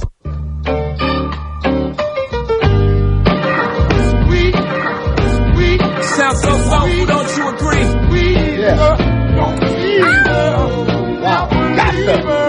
Gotcha, yeah. I invented sweat. Popping bottles, putting supermodels in the cab. Proof. I guess I got my swagger back. True. New watch alert. Few blows. Or the big face rollie, I got two of those. Arm up the window through the city, I maneuver slow. Cock back, snap back, see my cut through the hole. Damn, Yeezy and Ho, where the hell you been? Niggas talking real reckless, stuck man. I adopted these niggas, put them drumming in. Now I'm about to make them tuck their whole summer in. They say I'm crazy when I'm about to go dumb again. They ain't see me cause I pulled up in my other bins. Last week I was in my other bins. Wow. And they say there's a cultural divide. Come on. I'm about to call a paparazzi on myself. Yeah. Look through a... Look, what is it, a hole? Is it a hole in my pants or a hole in my pants? I couldn't make it up. Right, thank you. Who is that, Steve? Who'd you choose for us? That's Jay-Z and Kanye West. Wow. Otis Redding's. I love Otis. Yeah. You see, I don't need all the rap shit. I'm sorry. I just don't need it. It's like, first of all, they're so ridiculously rich that they don't even need to even have feelings like that. It's like, you know, those feelings are made for people that are still struggling or whatever. I mean, if you have that kind of money, what are you angry at? What are you putting people down for? You know, I think if Otis Redding came back, he'd be stunned, absolutely shocked, unbelievable. I mean, if you, it's like all the guys, you know, straight out of Compton. Are you kidding? They're billionaires. You know, I don't even know how his son acted like something bad had happened to him. That had to be hard. Now, that was acting, because nothing bad ever happened to those kids. They're billionaires, all of them. They're bringing back on Netflix Fuller House. And everybody's gonna be back, even the young. Were you a Full House fan, Christina? Huge. Yeah, that both is of you our were? generation. I'm very excited for Fuller House. Not everybody will be back, though. No, you know, it's sad. The Olsen twins were asked to come back, and they said that they hadn't acted in years, and they decided not to, you know, be a part of it. And they I were decided the worst. to not care at all about one iota of their life ever. So no, but they were the worst. Mary Kate and Ashley Olsen were the worst.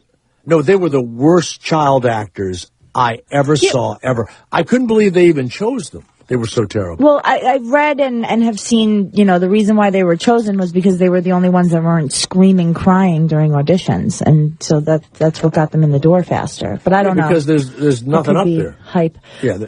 But we only needed one of them. I mean, and who says you have to be in every episode, you know? Bitches. Such bitches. Well, the little sister is the great actress. She's really good, whatever her name is. And then Jodie Sweetin? Who are you talking about? No. The younger Olsen girl is the real Elizabeth Olsen. Elizabeth, yeah. She's wonderful. actually. She should have just been like, you know what? My sisters are cunts. Let me do it. I don't think she was born yet. No, I know. I'm saying you know what? It's it's beneath her. But exactly, no, it's beneath her. But it shouldn't be because it's a nostalgia thing. Sometimes you have to. But she was never a part of that, and she's way more Hollywood. But for the sake of the fans, just say my sisters are both cunts, and I would be happy to step in. You really have a hatred of the Olsen twins. I really. You know them? You know them personally? No, but I think. I mean, you would say this to me. Well, Jay, have you ever met him? And why would you say that? So, Christina, have you ever been in the room with them? Either twin, but I think it's really cunty of them to not participate. What? They even got the twins Stamos' kids, Nikki and Alex. They even got those kids. I mean, those kids probably haven't acted in years. Say what the fuck they've been doing. Exactly. Well, they're not married to their grandpas and doing fashion. Yeah. Saget could use a paycheck every week. Coulier, is that him? Is it Dave Coulier? Dave Coulier. Yeah, Coulier. He could use a paycheck. John Stamos probably got the most money. Fine. He's fine. He's got Greek yogurt commercials, and he's got a sitcom on Fox. Tushy for days too. My goodness. So he's on Fox, and he's going to be doing this on Netflix. Yeah, they already filmed this, and I think it's mostly they're not in. It's mostly the episode, daughters. It's mostly like Jodie Sweetin and Candace Cameron Bure, and then whatever Kimmy Gibbler is. Yeah. Yes. So you will watch this every episode. Check it out, yeah. Wow. And you too, Steve. I can't. You know what's funny? I was watching. TGIF, that Stephanie grew up nicely. We grew up I'll tell you that much. with TGIF Full House on Fridays. So, I mean, this is like a real kiss from the gods of our childhood. It can't be any good. It can't. It better be. One of them has 3 kids, and she's a widow. That's her deal. Right. It's basically the same story as Full House, except it's Same now. house. Yeah. Yeah, I mean, but the adults will be, or the dad and the Uncle Joey and Uncle whatever his face was. Yeah, it was a non-event for me, Full House. What year was Full House on? What year? 90s. Yeah. My kids, they were... 1987 to 1995. Oh, they were like a year old or something like that. 2 years old or something like that. This is my prime TV sitcom days. God, I hated those 2 girls, though. Those 2 little girls were terrible. I would, and I tell you what's funny. They deliver lines. Well, Ira does it better. He delivers a red line better than those 2, and they became jillionaires from that TV show. We'll have Ira read some of their lines I would love from it. the show. Please, I would have. You got it, dude. It's right there for Ira right now. God. Oh, my God. You got it, dude. Jay. Yeah. How rude. So, David Bowie was honored again by, this iHeartRadio that used to be a company called Cheap Channel. And so they, I don't know how that works. They're all over the world or whatever, and they have these concerts and all this stuff. And so they're doing a David Bowie iHeart 80s set or whatever. And Kris Jenner came out, the former wife of what do I don't know? Caitlyn. Robert Kardashian, Bruce Jenner, now Caitlyn. Yeah, I can't. It's Bruce Jenner's ex-wife. She's got it's quite the resume. Yeah, and then her children. So she's like a billionaire. I'm sure they paid her tons of money. And here comes Kris Jenner to the iHeartRadio concert. Here we go. There she is. There she is. Kris Jenner.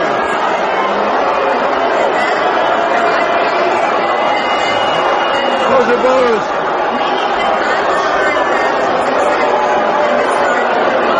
Jesus. Wow. Oh. Whoa. Whoa. You can hear her talking. Holy shit.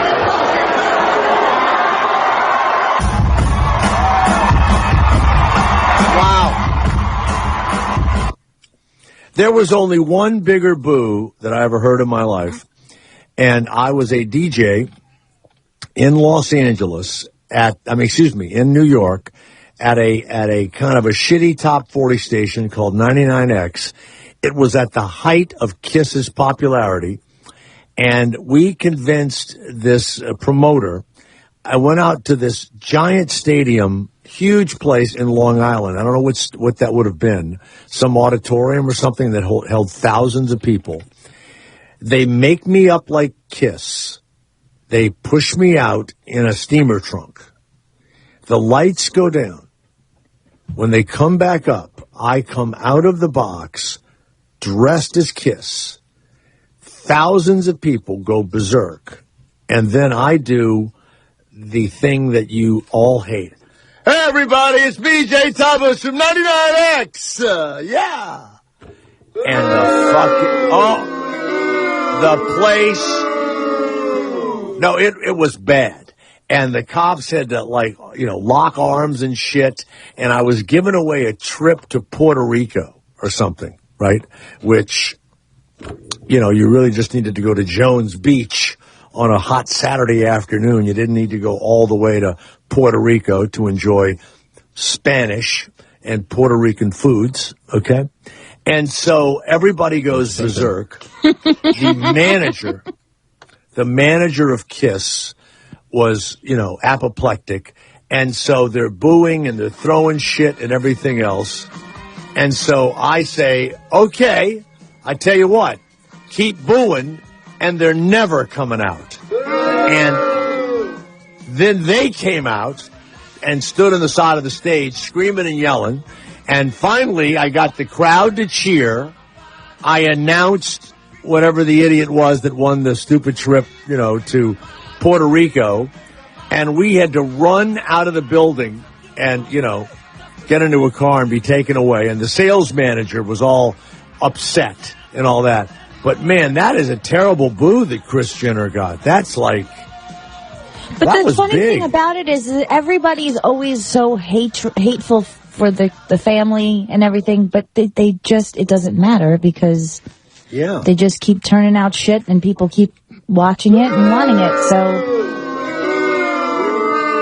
I mean... Like, one of these girls will post something on Instagram, and within seconds, 385,000 likes, 9 million comments. I mean, it still generates. It doesn't matter. Yeah, it's what's so weird about it is that she just kept talking through the booze. Now, all the people at iHeartRadio, they couldn't have been happy. I mean, as a programmer, as a manager, I'd have been ecstatic. But that was a huge crowd in these shows. They give away the tickets or wherever the hell it is. And so that had to be in the thousands of people. I thought the boos got louder. It got bigger, and more people joined in. I mean, it was like, I wonder what the squares over at iHeartRadio thought of that. I'm sure somebody's head, how could your head roll for getting Kris Jenner, They're happy because you're talking about it now. What, the Jenners are? No, the suits, the squares, as you put them. Over there at iHeartRadio? Now you've just mentioned their concert and their names numerous times. I'd be a brilliant addition to that company. And I could bring a skeleton staff of low-paid employees with me. Thank you. Yeah. Let's go to Nikki. All right. That's Ricky. Let's go to Ricky of Vancouver. Yes, Ricky, it's Jay Thomas. How are you? I'm good, Jay. Hey, I was watching the tribute to James Burrows last night. Yeah. They had the cast of Cheers on there, and they didn't call you or what? I'm not a member of the cast of Cheers. Really? No. I was on Cheers, and I was a big deal, but I was what do you call it? A reoccurring character. And they never accepted me. Jimmy Burrows was a great director and directed me. But once I was off of there, they never, ever mentioned my name again. I don't know why people are so shocked by that. Yeah, I don't know. Well, I was a big fan, that's all. And they don't kill you on a show because they like you. That's true.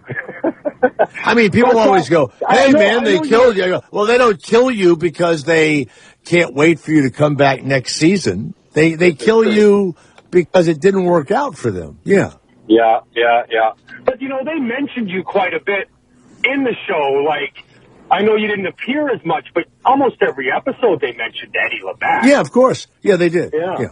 They did. All of it. And, and so they had a big star in Rhea Perlman who didn't want me there or didn't want to be married or whatever. And what's funny? I never gave as much a shit as everybody else did. The only thing for me is, and this is what's sad, I like the money. And it's like, I know that it would have meant more money or whatever, but I'd have just been, some hanger-on. I wouldn't have done that many shows. I had a great time at Murphy Brown, but I'm not considered a part of that cast either. Although they're a lot friendlier to me, you know. So, but yeah, they at least talk about me more. But no, over at Cheers, that was it. Did you watch that show last night or no? No, fuck no. What? Yay, you're rich and you directed sitcoms. Oh, yay, you're rich. It was brutal. Yeah, it was a piece of shit. Was B.B. New Earth there? Who's that?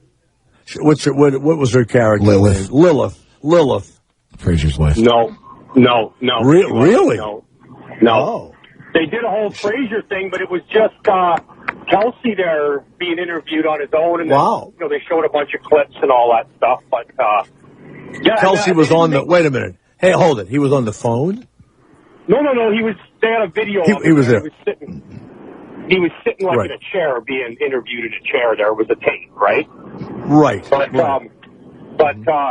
they didn't make the connection between Cheers and that show. That Frasier, weren't those two connected? Wasn't it a spinoff of that show? Yeah, Frasier was from Cheers. He was. Yeah, they didn't make that Frasier connection. Crane. They never mentioned that once. Well, I think it's a Cheers reunion, not a Frasier reunion. Yeah, there you go. Okay. All right. Thanks, buddy. Ciao. He didn't watch it and it sucked, but he knows all about it. By the way, South Dakota will be the first state, they think, to pass an anti-transgender school bathroom bill. Now, here's the problem. If you've got a penis, but you're dressed up like a girl, and you say that you're a girl, they don't want you in the girls' bathroom. They are saying that if you have an identity with a certain gender from birth, it was assigned to you at birth, then you have to pee or poo in the bathroom designated for those organs. Now, I've got to tell you something. I do not disagree with that. And I don't even think that's a conservative position that I'm taking. I mean, Steve, really. I mean, if you had a daughter, do you want her in there and there's a guy there slapping his penis against the, men still slap their penises even though they're women, Yeah. You mean like shake after they're done peeing? They slap them against the toilet seat. Like to slap them. Who does that? I don't want my penis. Bruce Jenner for being a woman and all that. When's that dick coming off is what I'd like to know. So basically what you're saying is there now needs to be a third bathroom. Well, Men, women, and transgender. Well, yeah, they're against that. Now it's 4. So it's men and women. No, it wouldn't be 4, but 3. It'd be 3. Well, then there's going to be an issue with, what if you're transgendered, you were a man and now you're a woman, and vice versa. They're sharing the same bathroom. Right. Yeah, and they say that it's dangerous for trans people. I don't think it's dangerous. Everybody's sexualizing it. If there's hateful people in there, then yes, it's dangerous, but that could be for They'll do that to you if you're just a little skinny guy. It's dangerous for me to go pee in Port Authority, too. Who knows if I get shanked or raped in there? That's true. Let's just all wear diapers. Let's eliminate this altogether. It's changing me. Right. The Justice Department and the Department of Education that everybody wants to close. I don't know why they want to close the Department of Education, but I think Trump said he would close that. They banned sexual discrimination. That's fine. I got it. But if you still have the vagina, now here's the other thing. I think if you are a lesbian that dresses like a guy, you don't want to go in the men's room. You don't want to be in there. You still clean like a girl, Christina, aren't you? You're still a girl when you're a lesbian, Jay. Yeah. That's what I mean. Oh, okay. But you think you're a guy. No, but you think you're a guy. No, that's not it at all. They realize they're women. Really? Yeah. You need a class in this. It's a shame Alky's not around to teach you anymore. My gosh. It's like it's painful to listen to you sometimes. No, wait a minute. Talk about how you think that lesbians are they think they're men. Well, no, the ones that want to be men, the one, I'm telling you right now. The ones transitioning? Chaz Bono, I almost said trans Bono. You did. Chaz Bono is the best transsexual I've ever seen. Or just the only one you've ever seen? No, the best. It was the cleanest transition, and I believe that Chaz... Not for him. He was distraught about it. Didn't he? Well, I'm sure he was. And I believe he's got something sweet between those legs now. Yeah.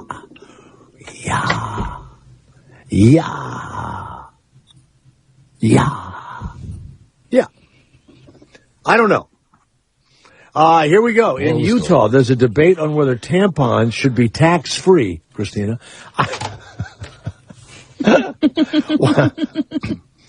International debate. What?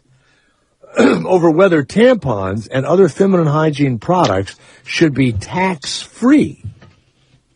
Now, and of course, the committee that's hearing this in Utah... I think they should be free. How about that? ...is only of men. Now, here's the weird thing. They say that governments that make money by taxing these things are penalizing women for their biology. Do you feel that way, Steve? That, I mean, you could put something else in there, right? You don't have to have a kind of a... You're saying they should go with pads instead? Well, they could, crumpled newspaper. I don't know. Well, I mean, I feel like there's, in general, a history of women being overcharged for certain things, like dry cleaning, for example. Yeah. Everything. Women are overcharged. Even if it's regular cotton pants, like slacks, that a man brings in and a woman brings in, the woman's is twice as much. Now, really? I understand a lot of blouses are very difficult. I used to work in a dry cleaner when I was in high school. Yeah. Some of those blouses and things are, they're more delicate fabrics, so that would entail higher price because it's more delicate and harder to get out stains and things like that. But like for a regular cotton shirt or pants, it's like twice the price almost. I think I heard Strahan talking about this on... He works in dry cleaner too? Kelly? Yeah.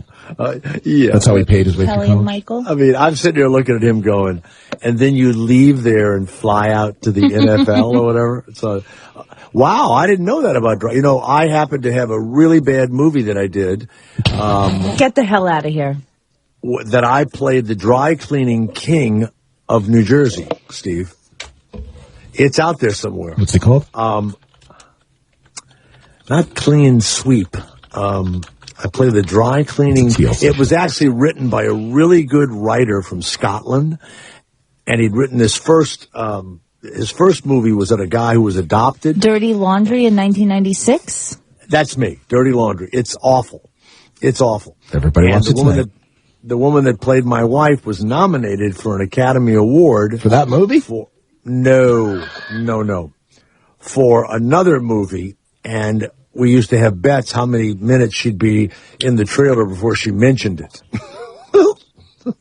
Oh, it was terrible. So, yeah, you ought to rent that. I play the dry cleaning king of New Jersey. That's right. Let's go to Jenny, who is in Boston. Yes, Jenny, it's Jay Thomas. Do you feel overtaxed for your tampons? No, I don't. Huh? Really? Okay. No. Okay. So, I just called because you were talking about the transgender bathrooms. Oh, yeah. Yeah, like you go in, there's a guy there in a dress with you, and and he's still got the penis. Do you want to sit down in that bathroom with that guy? No, we actually had a transgender at work, and they created a special bathroom for her. And had it been a man before? To be fair, Jay, when you're using a public restroom, you're not generally sitting down with anybody. You're in your own stall. Yeah. Very private. Still, and the only time that you'd be in each other's presence is, washing of the hands, drying of the hands. Okay. I'm telling you, I want you to go into the lobby of a hotel in Times Square called the Out Hotel. It's really cool. They have a great club, and it is a gay-oriented, clothing-optional kind of a hotel with a big open space in the middle of it. That's really an interesting hotel, and I stay there. I didn't realize it was gay. I should have known that. So I am checking out. I have my little, suitcase. I go into the bathroom, and it has a man and a woman's picture on it. And I go in, but it's a major bathroom. It's got like 6 stalls or whatever. And I go in, and I sit down to, release a growler from my bowels. And a guy and his girlfriend come into that bathroom, and I can hear them talking, and the woman's going, is there a man in here? And I was doing everything I can to hold it in, and I couldn't. And it just came, yes, ma'am, it came rolling out, and she ran from that bathroom like you couldn't believe it. So, she's had that issue herself. No. Yes, she didn't want to be in there with a man. She didn't want to be in there with a man. I understand, but she's forgetting that we've all been there, like when you have to go. You'd want to see my hairy legs underneath the stall door. I don't. Looking under the stall door. Yeah, I'm doing my business. Looking for you. I'm doing my thing. Really? Yeah, really. Jenny, did you mind the transgendered person going into the ladies' room? No, not at all. Again, we have our own stalls, but as long as she's not peeking under the stall at me, I don't have a problem. Now, what about if they lop that penis off? Then that means go right in there because you got all the plumbing now, see? Right. Yeah, all right. Wow. Well, Jenny, thank you very much. I hope they don't tax your tampons. All right. Thanks very much. I can't believe the show is over, just as we were really. David of New York, will you talk tampon tax tomorrow? David of New York. Yes or no? Absolutely. Tomorrow, we open with tampon tax. Stay where you are. Yeah. Comedy Greats. Iconic comedians on Sirius XM, Channel 94, and on the Sirius XM app. Sirius XM presents the next CNN GOP debate. It's debate night for the Republicans. And it's the biggest one yet. You have to get out and you have to vote no matter what. One final round before Super Tuesday. Almost 50% of the GOP delegates are up for grabs. Hear the next GOP debate on CNN Sirius XM 116. Live Thursday at 8:30 p.m. East. All the fighting and arguing is not advancing us. And hear your reactions afterwards on the Sirius XM Politics channel. This is something very special. Ever consider owning a sustainable business that promotes work-life balance? Kitty Academy is expanding nationwide and providing exceptional opportunities for new franchise owners. Kitty Academy has been an industry leader in educational childcare for over 30 years with 120 locations across the U.S. Kitty Academy's franchise opportunity meets the needs of career-oriented individuals interested in the flexibility, freedom, and financial rewards that business ownership affords. The average revenue for a Kitty Academy franchise is $1.1 million. There's no better time to own a childcare franchise. Childcare is a $60 billion industry, and the need for quality childcare is skyrocketing with more dual-income families and single parents than ever before. Call 888-816-8466 to learn more about franchise opportunities in your area. Kitty Academy franchisees come from a variety of backgrounds and careers. Call 888-816-8466 or visit kittyacademy.com to learn how to be a part of their growing franchise community. Kitty Academy. Get started today. You know your kids are smart, but did you know enrolling them in Kumon can make them even smarter? Like 10-year-old Christine. I went to Johns Hopkins and I took a geometry class. The Kumon method is designed to put your children ahead of their peers in math and reading. I've been doing Kumon since I was 3.5 years old. Right now we're doing the Pythagorean theorem. To learn more, visit Kumon.com and join us for a free parent orientation. That's Kumon.com. Kumon, where smart kids get smarter. Be honest. Will owning a bigger TV help you get ahead in life? Will another pair of shoes make you a better person? Probably not. But what if you could speak another language? If that appeals to you, Rosetta Stone is letting everyone who calls try an absolutely free demo of its powerful language learning software. Do you want more stuff or a language that will last a lifetime? For your free Rosetta Stone demo, call 1-800-918-8737. 1-800-918-8737. 1-800-918-8737. Fuse TV presents Fluffy Breaks Even Tour. I started low carb. I'll order a double cheeseburger.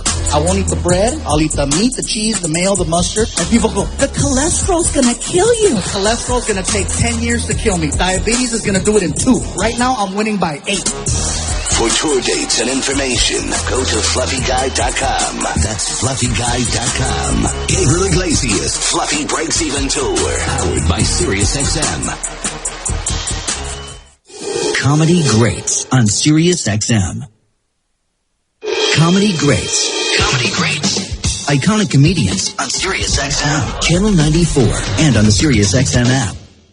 MLB Network Radio is getting you ready for opening day with a tour of spring training beginning March 1st here on-site broadcasts with all 30 teams. Chatting with the ace of the Mets, Matt Harvey. Dustin Pedroia. Chatting with Mike Trout. The latest news from every camp and expert analysis of your favorite team.